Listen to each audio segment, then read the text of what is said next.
Assalamualaikum warahmatullahi wabarakatuh. Selamat pagi dan salam sejahtera untuk kita semua. Pertemuan ke-14 untuk mata kuliah studi kelayakan bisnis membahas tentang analisis mengenai dampak lingkungan. Yang pertama saya ingin menjelaskan mengenai aspek dampak lingkungan hidup. Nah, bisnis yang dijalankan perusahaan di suatu lokasi ya akan berdampak kepada lingkungan di sekitar lokasi bisnis tersebut. Nah, khusus terhadap lingkungan ekologis, kegiatan bisnis akan berdampak lingkungan, yaitu berupa polusi, ya, baik polusi udara, air, tanah maupun juga suara. Nah, seluruh dampak terhadap lingkungan ekologis tersebut perlu dianalisis dan dicermati, karena jika diabaikan akan berdampak terhadap keberlangsungan aktivitas bisnis. Apalagi saat ini tuntutan terhadap pelestarian lingkungan semakin kuat dengan adanya pemanasan global atau global warming dan juga bisnis yang ramah lingkungan. Nah, analisis aspek lingkungan akan membahas kesesuaian bisnis yang dijalankan dengan lingkungan dan juga dampak bisnis terhadap lingkungan serta pengaruh perubahan lingkungan yang ada yang akan terjadi. Nah, analisis kesesuaian lingkungan bertujuan untuk apa? Pertama adalah untuk menganalisis apakah kondisi lingkungan mendukung untuk menjalankan suatu ide bisnis atau tidak. Nah, kemudian juga ingin mengetahui apakah bisnis akan jalankan dan memberikan dampak positif yang lebih besar dibandingkan dengan dampak negatifnya. Nah, selain itu, tentunya analisis juga akan menganalisis tingkat kemampuan perusahaan dalam mengantisipasi dan meminimalisasi dampak negatif yang mungkin saja muncul di belakang hari. Nah, kemudian dalam kaitan dengan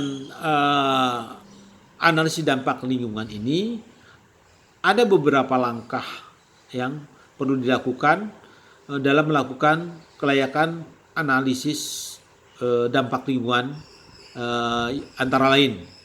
Pertama, ya, studi peraturan perundang-undangan. Nah, ini terkait dengan peraturan AMDAL yang ya baik tidak di level nasional maupun juga internasional serta juga regional, ya, artinya di level provinsi atau kabupaten kota. Nah, kemudian hal yang penting juga diketahui adalah terkait dengan peraturan-peraturan yang menyangkut limbah, ya. Apakah limbahnya nanti akan dibuang ke laut, apa limbahnya nanti juga kalau tertiup angin juga akan bisa berpengaruh. Memang kalau dalam lingkungan internasional ya ke negara lain, ya. Seperti contohnya hujan asam. Nah, sebagai contoh sederhana, ya, kalau pada industri kecil, mama ada pabrik tahu lah, ya, atau tahu tempe, ya. Ini menghasilkan limbah cair yang sangat bau dan juga berdampak mencemari aliran sungai. Nah, lalu limbah padatnya, ya, berupa ampas kedelai dan juga polusi udara yang dihasilkan dari proses pemasakan yang umumnya masih menggunakan secara tradisional, ada kayu bakar, ya. Nah, untuk itu pelaku bisnis harus menentukan solusi masalah tersebut agar tidak terjadi friksi dengan masyarakat sekitar lingkungan bisnis kita, ya. Nah, acuan dalam menentukan solusi terkait dengan hal tersebut adalah peraturan perundang-undangan. Nah, ini terkait dengan kita melakukan studi kerangka acuan tentang peraturan perundang-undangan. Nah, baik itu dalam kaitan dengan aspek pengelolaan lingkungan hidup dan pemantauan, kemudian aspek pengolahan lingkungan RKL atau izin lingkungan. Nah, ini adalah beberapa kaitan dengan aspek dalam kaitan dengan peraturan perundang-undangan. Nah, di samping itu tentunya kita melihat aspek-aspek yang lainnya yang terkait dengan masyarakat sekitar kita. Nah, kemudian kegiatan-kegiatan apa yang berdampak besar terhadap lingkungan? Nah, beberapa kegiatan bisnis yang berdampak besar terhadap lingkungan ini kita lihat dari PP 27 tahun 1999. Ini antara lain, ya, kegiatan bisnis tersebut mengakibatkan pengubahan bentuk lahan atau bentang alam. Kemudian ada eksploitasi sumber daya alam.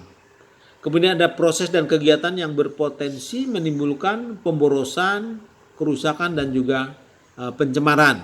Nah, kemudian proses dan kegiatan yang hasilnya dapat mempengaruhi lingkungan alam seperti lingkungan buatan, lingkungan sosial, budaya dan lain-lain. Sedangkan komponen lingkungan hidup yang harus dipertahankan atau dilestarikan fungsinya dalam kaitan dengan hutan lindung, hutan konservasi, cagar biosfer, kemudian mengenai keanekaragaman hayati, kualitas udara, warisan alam dan warisan budaya, serta kenyamanan lingkungan hidup. Nah, ini juga aspek-aspek ada nilai-nilai budaya yang tentunya ini juga harus diperhatikan.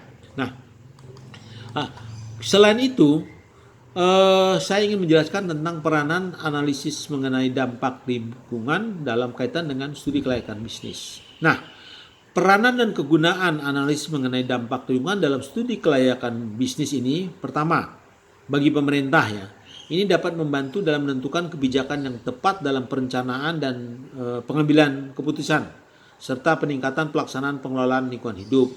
Kemudian, bagi pemilik proyek bisnis, yang ini pertama adalah untuk melindungi proyek dari tuduhan pelanggaran undang-undang atau PP atau aturan-aturan lain yang berlaku. Kemudian untuk melihat dan memecahkan masalah lingkungan yang akan dihadapi di masa depan. Nah, yang terakhir adalah sebagai sumber informasi terhadap lingkungan di sekitar lokasi proyek bisnis. Nah, kemudian apa peranan dan kegunaan dari AMDAL ini terhadap pemilik modal atau kreditur. Nah, bank biasanya sebagai pemilik modal selalu menyertakan AMDAL dalam setiap pengajuan permintaan pinjaman. Tujuannya apa? Agar dapat menjamin keberhasilan dan keamanan modal yang disalurkan. Nah, yang terakhir adalah kegunaan AMDAL bagi masyarakat. Ya. Nah, bagi masyarakat, AMDAL ini kita dapat mengetahui rencana pembangunan di daerahnya. Yang kedua, mengetahui perubahan-perubahan lingkungan yang di masa depan setelah adanya proyek ini.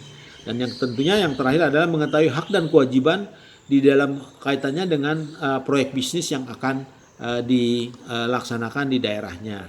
Nah, demikian yang bisa saya sampaikan. Wabillahi taufiq wa hidayah. Wassalamualaikum warahmatullahi wabarakatuh.